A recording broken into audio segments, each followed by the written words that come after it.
So, understanding Black Greek life in the MPHC, I want to have this conversation, and this conversation is not to put down, degrade, or confirm your bias about the MPHC. So, I'm sorry.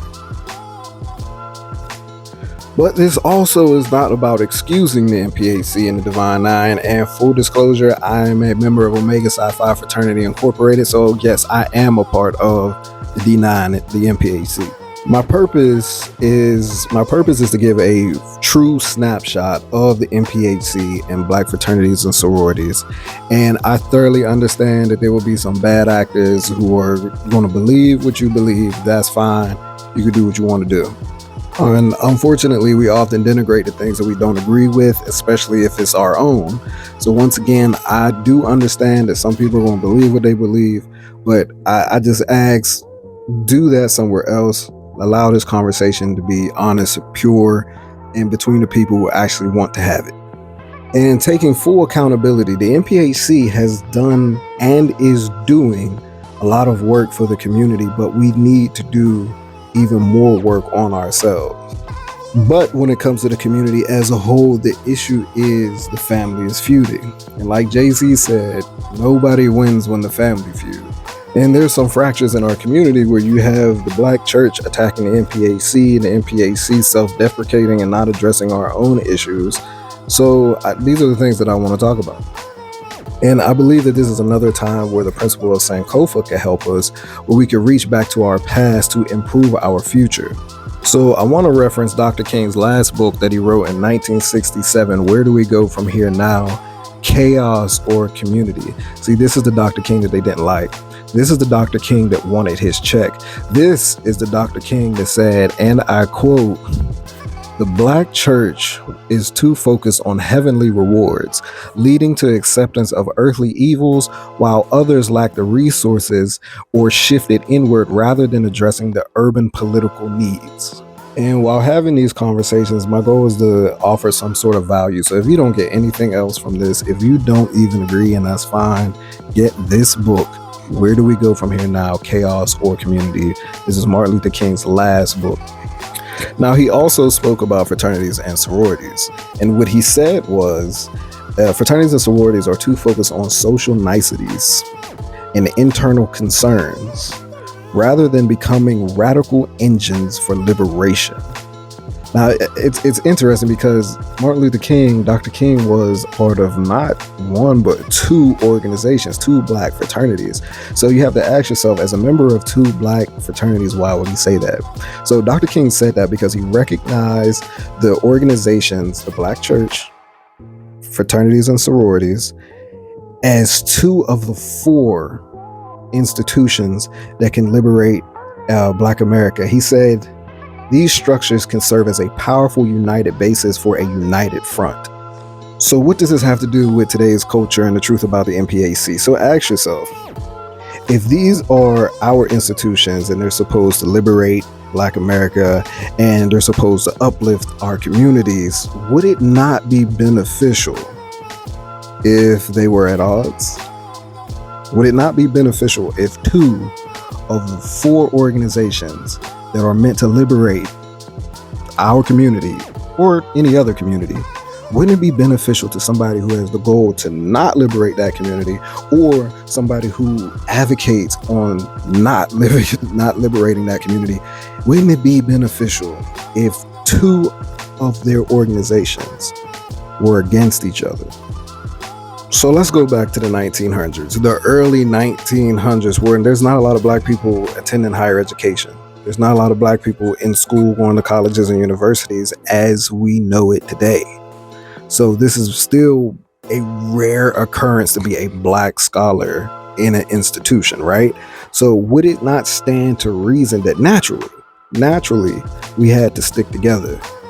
Because that's what we do. We stick together and we do life, we do culture. So once again, you have Black scholars in these institutions, right? And they're keeping with the principle of umoja, unity, and they're sticking together while they are going to get an education. This is the early 1900s.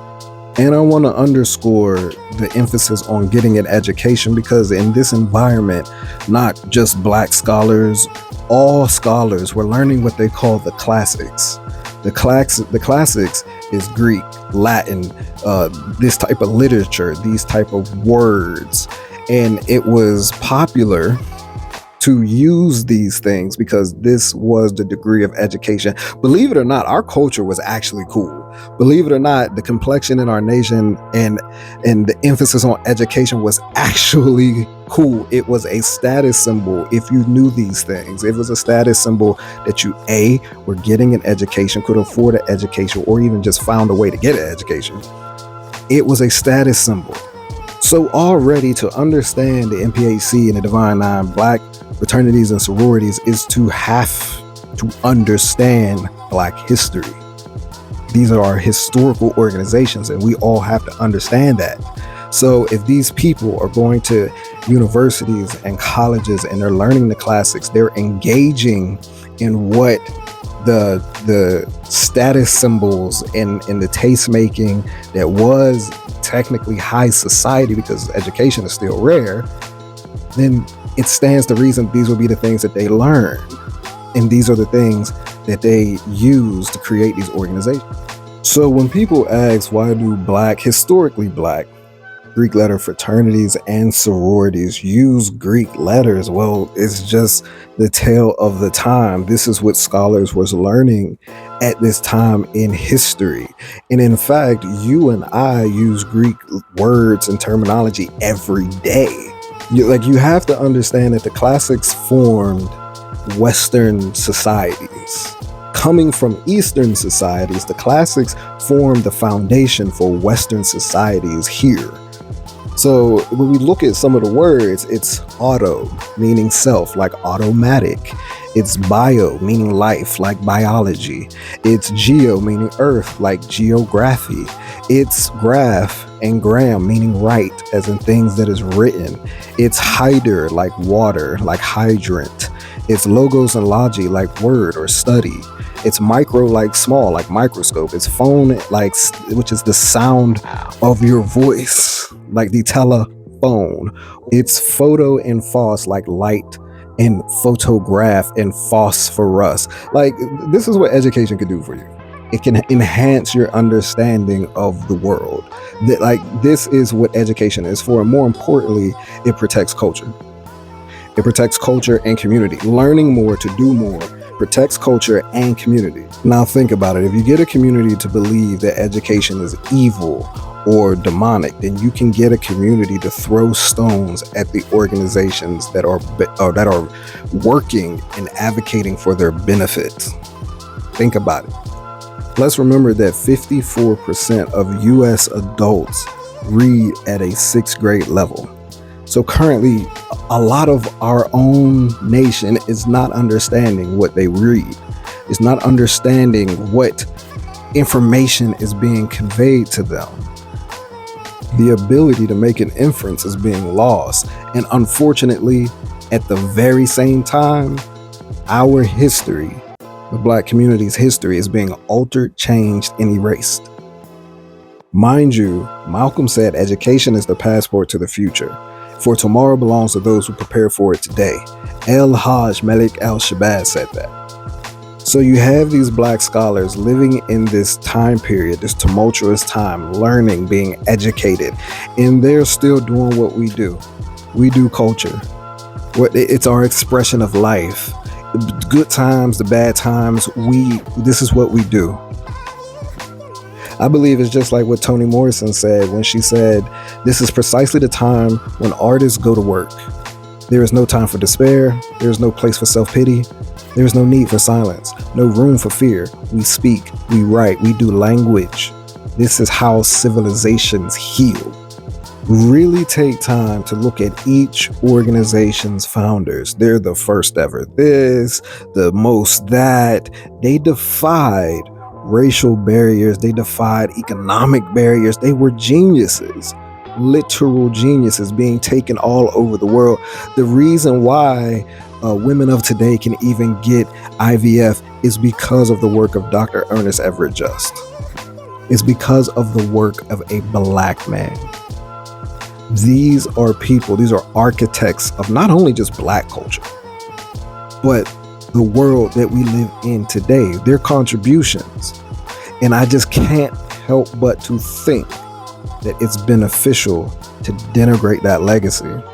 It's beneficial to those who do not want certain people to progress economically. They don't want people to progress in this nation. I just think it's beneficial to those who do not want certain communities to progress. I just think denigrating that legacy, denigrating that history is beneficial to those who do not want certain communities, our community, to progress. So to first understand the MPHC is to understand that these were black scholars who came together in unity with a common goal. There are 9 organizations with 9 missions, different principles, and they all come down to uplifting our community. That is why Dr. King said that they could be the focus of a united front for liberation.